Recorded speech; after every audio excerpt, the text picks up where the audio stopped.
Assalamualaikum warahmatullahi wabarakatuh. Halo semua, perkenalkan saya Siva Paujiah dari kelas 10 MIPA 4. Pada video ini, saya akan menjelaskan penjelasan mengenai pertanyaan yang saya pilih, yaitu pertanyaan A. Pertanyaannya yaitu, analisislah pola penyebaran agama Islam di Nusantara dalam aspek perdagangan dan berikan contohnya. Indonesia merupakan negara kepulauan yang terdiri dari gugusan pulau-pulau, dari pulau-pulau yang kecil hingga pulau-pulau yang besar yang terbentang luas dari Sabang sampai Merauke. Indonesia terletak di wilayah yang sangat strategis, yang dimana letaknya ini yaitu terletak di antara dua benua dan dua samudra. Dua benua tersebut yaitu benua Asia dan Australia, serta dua samudra tersebut yaitu Samudra Hindia dan Samudra Pasifik. Letak yang strategis ini membuat Indonesia sangat diuntungkan karena berada pada lokasi perairan yang kaya akan sumber daya alam dan dapat dilalui oleh jalur perdagangan dunia atau jalur perdagangan internasional. Apa itu jalur perdagangan internasional dan apa kaitannya dengan persebaran agama Islam di Nusantara? Perdagangan internasional adalah perdagangan yang dilakukan oleh penduduk dari suatu negara dengan penduduk dari negara lain, yang dimana pada prosesnya ini dilandasi atas dasar kesepakatan bersama.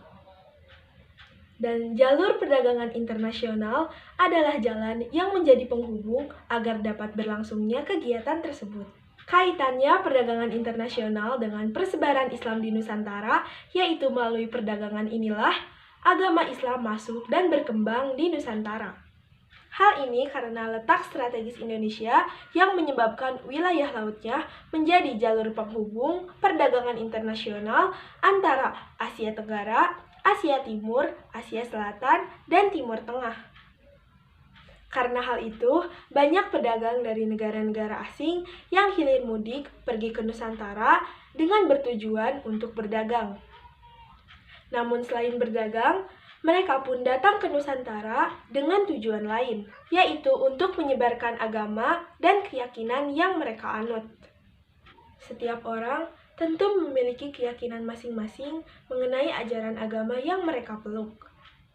Seperti halnya para pedagang dari Arab, Persia, dan Gujarat yang dimana mayoritasnya memeluk agama Islam.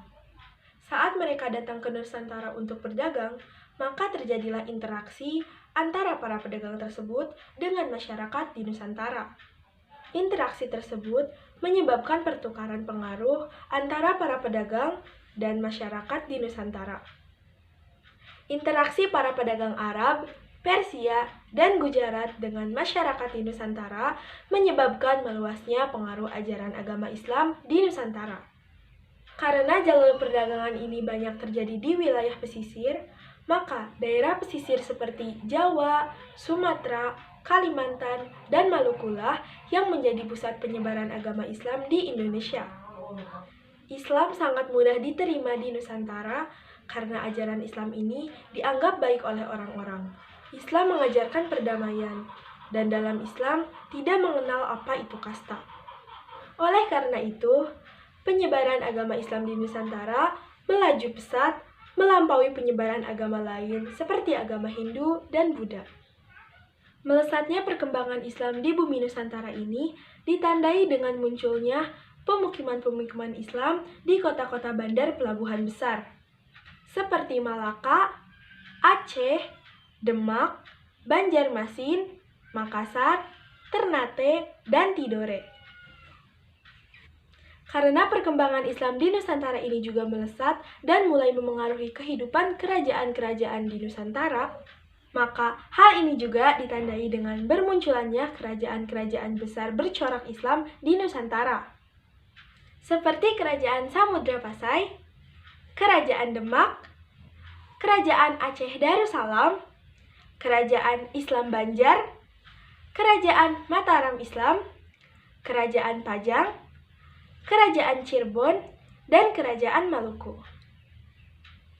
Sekian yang dapat saya sampaikan. Mohon maaf bila ada kekurangan. Wassalamualaikum warahmatullahi wabarakatuh.